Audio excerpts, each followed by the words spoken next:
The Importance of Connection and Nonprofits by Bert Rinderle. There is power in connection, and one of the best ways to create connection is through nonprofits. I am new to the executive director role of Meals on Wheels Kitsap, but I am not new to nonprofits. I've worked for them for most of my career across 3 states, and at each of them, the same thing has been evident to me. People are part of nonprofits because they want to be. Nonprofits provide vital services to the community, whether it's through library programs, classes on maintaining mental health, or delivering food to the needy. These are just a few examples of how nonprofits provide a positive impact on the community, one person at a time. In my experience, nonprofits draw people who have a certain mentality and temperament to provide help to those who need it. Is there anything more basic and natural than providing assistance to someone? Helping one another goes beyond borders, differences, and viewpoints. At some point, everyone needs help. Someone connects electricity to your home. Someone delivers and prepares food and products to stores. Someone invents something that makes things better. There's another level to this, however, something deeper, and I'd say even more basic and natural: connecting with one another. We are social beings. It's built into our DNA. Connection makes perfect sense, as we literally cannot survive without each other. When we take the time to greet a stranger, to say thank you, or wave another motorist ahead, we are creating a connection. We are creating community. Nonprofits exemplify both levels. Not only do they provide vital goods and services, but they also provide vital human connection. They are an extension of the natural tendency to help each other. I recently delivered meals to clients in Port Orchard. One of the clients was a 94-year-old woman who was so ill she could barely lift herself up from her chair. Her eyes glistened with emotion as she thanked us for bringing her meals and said, "If not for your kindness and my cats, I would not be here." It wasn't hard to understand what she meant.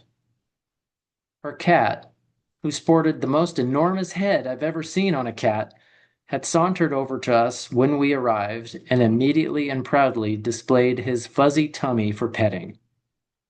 Following this, he went right over to his human and curled up in her lap. We may have been the only people this client saw for the entire week. Unfortunately, this kind of isolation is becoming more common as people age. When I was with the library, we had a patron who shared that he was living in his car and using the branch's public computers to find a job and housing and get his life back together. He was a regular presence every day, including weekends. One day, he arrived distraught and weeping.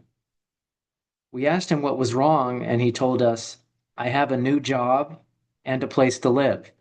I came to say thank you. It couldn't have happened without the library and all of you." These are just two examples of the kinds of bonds that are being created and strengthened across Kitsap County daily. There is a lot of need in our community, but there are also a lot of resources, staffed by deeply talented and dedicated people. Every month, I'm part of the Nourishing Network, a gathering of nonprofits from across the county.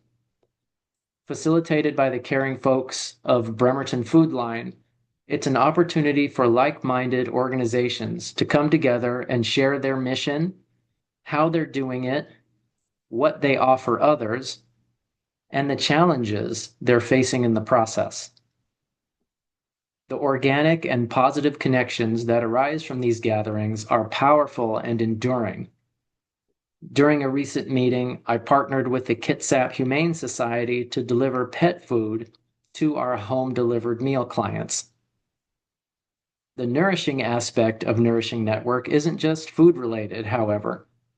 There are representatives from Bluebills, Kitsap Public Health District, Scarlet Road, Kitsap Regional Library, Olympic College, and Habitat for Humanity, to name just a few.